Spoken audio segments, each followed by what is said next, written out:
They don't love you for this messed up psychology that you have in your mind that you are African. If you sit up there and you start telling them that you're an African, man, they'll look at you confused. They're like, what are you talking about? What's good to the tribe? It's Wanaghi. Wanted to stop by and drop some clips off to you guys. But before we start, stop, hit the like button, and I appreciate you guys. I hope everybody's feeling safe, secure, and as healthy as can be. Definitely giving a shout out to O'Shea, Duke, Jackson, Shadow.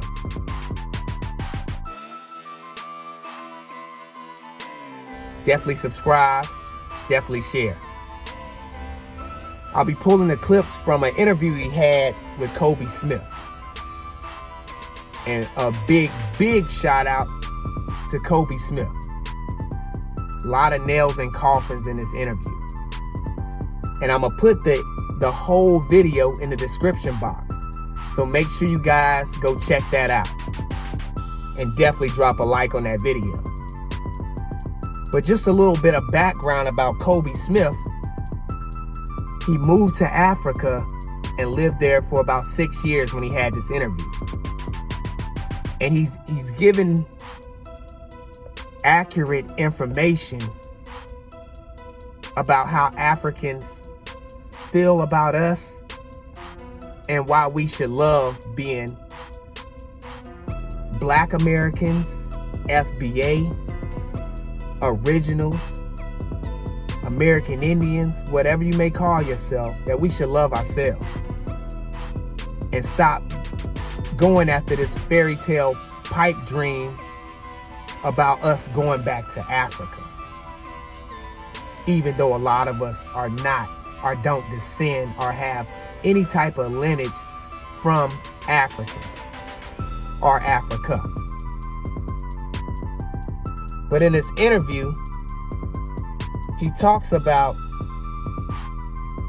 how Africans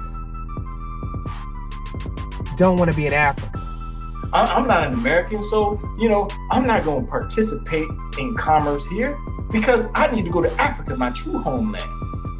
So for every single solitary one of you Black Americans under the sound of my voice who are watching this show right now, who want to go to Africa, there's 10,000 Africans who want to take your place here in America. And they do it. They're doing a really good job. They're doing a great job. They'd rather be here in America. And so the thing is that I have never met an African who wants to be in Africa. In my year, I have never met an African who wants to be in Africa. 100%, O'Shea. 100% of the Africans that I have met in Africa want to be American. He talks about how they want to take your place. You want to go there, well, 100 or thousands want to come here in your place to reap your benefits and to take your birthright. He talks about how America is your birthright and how our ancestors' blood, sweat, and tears are here, period, nowhere else. And they're embracing your birthright because America is your birthright, O'Shea. This is your inheritance. America is the richest nation in the world, the most powerful nation in the world, and it's your inheritance, paid for in blood by your ancestors. Yet, you want to throw it away, turn your back on it to go to Africa, where Africans want what you got, so they come and they take your inheritance. And a lot of these Pan-Africans want to throw that away. Remember, these are the guys that go visit Africa for a couple days and come back and act like they know Africa. They're not living there for years and years and really living with the people and becoming part of their actual society. Not going there as a tourist or a visitor to actually not see the real side of how they deal with us. He also talks about how it takes forever to actually get something done in Africa, built or whatever you want to do. We get these Pan-Africans talking about how we could just go to Africa and it's this mystical ass place and we can build all and become millionaires and billionaires building all this shit up there for them and not worry about America, when that's definitely not the case.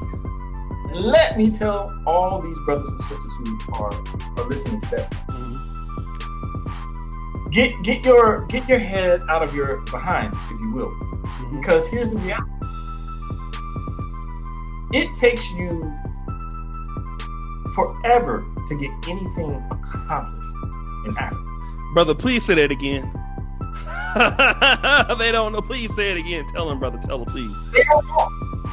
They don't know. See, what they're doing is they're romanticizing Africa. But they don't understand the gridlock. They don't understand the poor customer service. They don't understand the lack of care and concern for time. And even O'Shea agreed with him that it takes a long time to actually get something done. Like we say, man, Pan-Africanism is dead.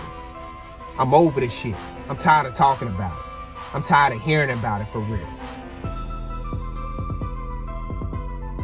He also talks about how in Africa, you need visas to move around how you want to. You can't just go to this country or go to that country how you please, even though you say you're African or your DNA test says you're African. So it doesn't work. But definitely a shout out to Kobe Smith and O'Shea for doing this interview. And like I say, it still resonates today, even though it was 2 years ago. But I just wanted to drop this off to you guys today. Make sure you guys like, comment, subscribe, definitely share. Definitely support the channel. Feathers up, tribe up, wise up, rise up. In West Africa, you have something called ECOWAS. You've heard of ECOWAS, right? Yes, the West African kind of like agreements between countries and stuff like that. Okay. So basically, if you are born in West Africa, you get an ECOWAS passport, meaning that, and it's done to encourage commerce between West African nations. So if you're born in Liberia, like my wife, you can leave Liberia, you can walk all the way from Liberia to Nigeria and just show your ECOWAS passport and you good, right? No problem. You go straight through. As a Black American, you're gonna have to get a visa before you enter each country. That's true. Now, I thought you was an African, O'Shea. I thought you was a West African. Why not? Why don't you have the freedom of travel in West Africa? Because you're not African. Thank you. You're not African.